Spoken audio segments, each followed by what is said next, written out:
नमस्कार, मी तनया. न्यूज अनकटच्या कृषी अपडेटमध्ये आपलं स्वागत. पाहुयात कृषी क्षेत्रातील महत्त्वाच्या घडामोडी.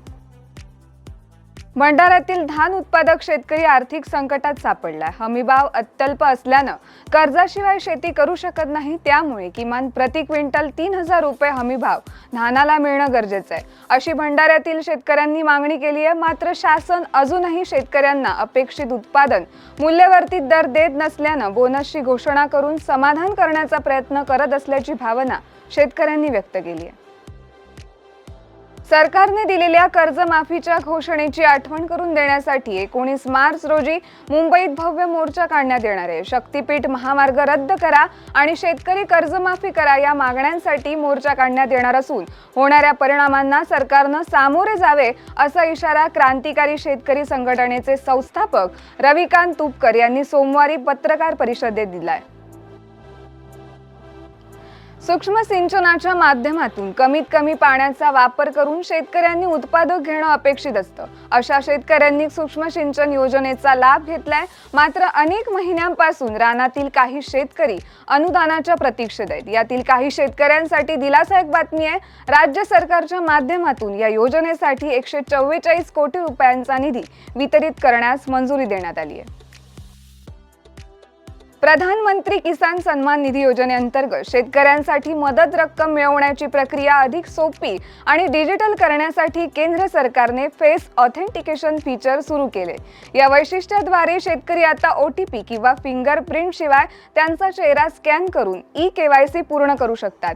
यामुळे ग्रामीण भागात राहणाऱ्या ज्या शेतकऱ्यांकडे बायोमेट्रिक उपकरणे किंवा मोबाईल OTP सुविधा नाही, त्यांची मोठी सोय झाली आहे.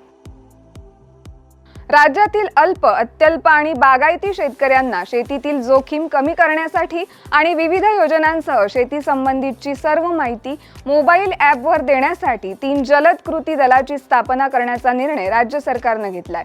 या ॲपचा पहिला टप्पा 1 एप्रिल तर दुसरा टप्पा 1 डिसेंबर दरम्यान सुरू होणार आहे.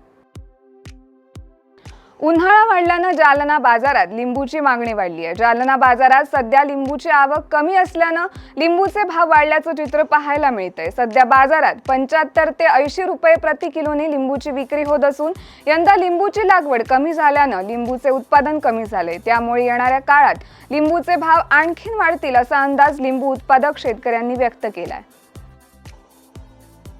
नांदेड शहराजवळील धनेगाव येथील स्वप्नील सचिन शिंदे यांनी मागील 10 वर्षापासून दुग्ध व्यवसायात चांगला जम बसवलाय. सध्या त्यांच्याकडे 17 दुधाळ म्हशी असून यापासून दररोज 140 ते 150 लिटर पर्यंत दूध उत्पादन मिळतंय. खासगी डेअरीला दूध विक्री केली जाते. पदवीपर्यंत शिक्षण घेतलेल्या स्वप्नील यांनी शिक्षण पूर्ण झाल्यानंतर नोकरीच्या मागे न लागता दुग्ध व्यवसायात यश मिळवलंय. राज्यात रेशीम शेतीला शेतकऱ्यांचा वाढता प्रतिसाद असून यातूनच राज्यासाठी निर्धारित 4420 टन कोष उत्पादन उद्दिष्टांपैकी फेब्रुवारी महिन्यापर्यंतच 90% उद्दिष्टपूर्ती गाठण्यात रेशीम संचालनालयाला यश आलंय.